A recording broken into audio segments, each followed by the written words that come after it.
تو بزرگوں اور عزیز دوستوں سنت یہ ہے صرف چہرہ نہ الٹائیں بلکہ میت کو مکمل طور پر جو قبلے کی طرف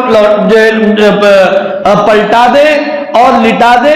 اس کے لیے اگر آپ کو پتھروں کا سہارا لینا پڑے, اینٹ کا سہارا لینا پڑے یا کچھ مٹی کا سہارا لینا پڑے تو اس کا سہارا لے اور مکمل چہرہ قبلے کی طرف کر دے.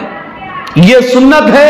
عام طور پر یہ دیکھا جا رہا ہے صرف چہرہ جو قبلے کی طرف کرتے ہیں اور بازو نہیں کرتے, چہرے کے ساتھ ساتھ مکمل بازو بھی قبلے کی طرف کر دینا چاہیے. یہ مسنون عمل ہے. آپ نے میت کو اس طرح لٹا دیا, اس کے بعد وہ 3 پٹیاں اور چندیاں بنی ہوئی ہوتی ہیں اسے کھول دے. کھول کے قبر میں نہ پھینکیں بلکہ باہر پھینکیں. قبر کو صاف ستھرا رکھنا سنت ہے اور افضل ہے, اس کے اندر کچرا نہیں ہونا چاہیے. اور میت کے کو لٹانے سے پہلے دوسری چیزیں بھی ڈالی جاتی ہیں. شریعت میں ان کی کوئی اصل نہیں ہے, ان کو ڈالنے کی, ان چیزوں کو ڈالنے کی ضرورت نہیں ہے. جیسے کہ گلاب کا پانی ہے, عبیر ہے, کیوڑا ہے, یہ چیزیں ثابت نہیں. جتنا شریعت میں ہے اتنا ہی کریں, اسی میں ثواب ہے, اسی میں نجات. اس کے بعد آپ کو کیا کرنا ہے, چاہے وہ صندوقی قبر ہو چاہے وہ بغلی قبر ہو, ہر قبر کو کچی اینٹوں سے یا تختے سے ڈھانپنا سنت ہے. ڈائریکٹ آپ مٹی میت کے اوپر نہیں ڈال سکتے, یہ میت کی بے احترامی ہے, جائز نہیں ہے. چاہے صندوقی قبر ہو چاہے بغلی قبر ہو, اس میں لکڑی کے تختے لگانا چاہیے یا کچی اینٹیں لگانا چاہیے. یہ 2 چیزیں نہ ملیں تو تیسرا نمبر پتھر کا آتا ہے جو آج کل ہمارے پاس چل رہا ہے, لگا سکتے ہیں لیکن یہ تیسرے نمبر پر ہے. اس انداز سے لگائے کہ مٹی کا کوئی ڈیلا, مٹی کا کوئی ذرہ میت کے اوپر نہ پڑے. اس طرح میت کا جو احترام کرنا چاہیے. اس کے بعد قبر میں اتارنے والے باہر آ جائیں. اب مٹی ڈالنے کا نمبر ہے, تو مٹی کیسے ڈالیں؟ مٹی سرہانے کی طرف سے ڈالنا چاہیے, سرہانے کی طرف سے ڈالنا چاہیے. اور ہر آدمی 3 مرتبہ اپنے دونوں ہاتھ بھر بھر کر مٹی ڈالے, یہ سنت ہے. پہلی مرتبہ دونوں ہاتھ سے مٹی لیں, بھر کر کے سرہانے کی طرف سے ڈالیں, دعا یہ پڑھیں منہا خلقناکم. دوسری مرتبہ اسی طرح ڈالیں وفیہا نعیدکم. تیسری مرتبہ اسی طرح ڈالیں ومنہا نخرجکم تارۃ اخری. یہ دعا پڑھنا مسنون ہے. اب آپ بولو صاحب سب چیزیں یاد ہیں, دفن کرنے کے بعد ہم مرمرے کھاتے ہیں, سیب کھا جاتے ہیں, کھجورے کھا جاتے ہیں, سب کھا جاتے ہیں, دعا نہیں بھئی یہ دعا یاد نہیں, وہ تو دعا صاحب کو یاد ہے. یہ پڑھنے پڑھانے کی سنت چیزیں جب ہم بتاتے ہیں لوگ سمجھنے کے لیے تیار نہیں, اور غیر ضروری چیزوں اس کے لیے پہلے آگے آ جاتے ہیں. تو یہ دعا بھی یاد کر لیں, منہا خلقناکم وفیہا نعیدکم ومنہا نخرجکم تارۃ اخری. اس کے بعد مٹی ڈالیں. اور مٹی کتنی ڈالیں؟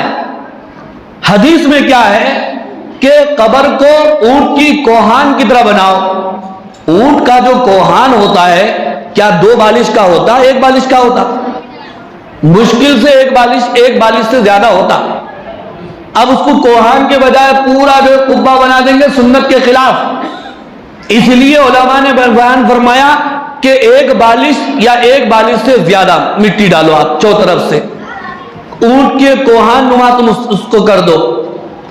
پھر اس کے بعد پانی چھڑکنا سنت ہے, پانی چھڑکنا سنت ہے. پانی کدھر سے چھڑکیں گے آپ؟ سرہانے سے لے کر کے پیروں کی طرف پانی چھڑکیں گے, یہ سنت عمل ہے.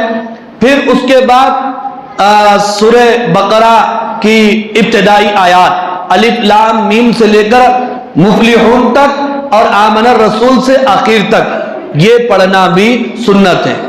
اور 1 آدمی نہیں 2 آدمیوں کا پڑھنا سنت ہے. 2 آدمی نہیں پڑھ سکتے تو 1 آدمی بھی پڑھے گا.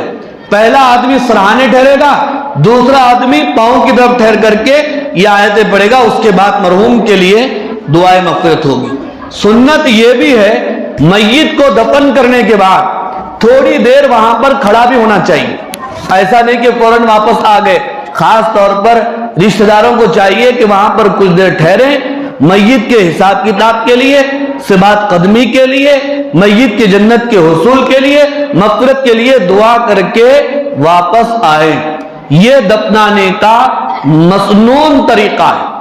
پھر اس کے بعد جب دل بولے آپ گاہے گاہے کبھی کبھی قبرستان جایا کریں۔ حدیث ان کے مفہوم میں آتا ہے، خاص طور پر جمعہ کے دن قبرستان میں حاضری دینا، زیارت کرنا، جو بھی یاد ہے اس کی تلاوت کرنا، اپنے مرحوم کے لیے بخشنا بڑے ثواب کی چیز ہے۔ دعا فرمائیے اللہ تعالیٰ سے، اللہ تعالیٰ ہمیں کہنے سننے سے زیادہ عمل کی توفیق عطا فرمائے۔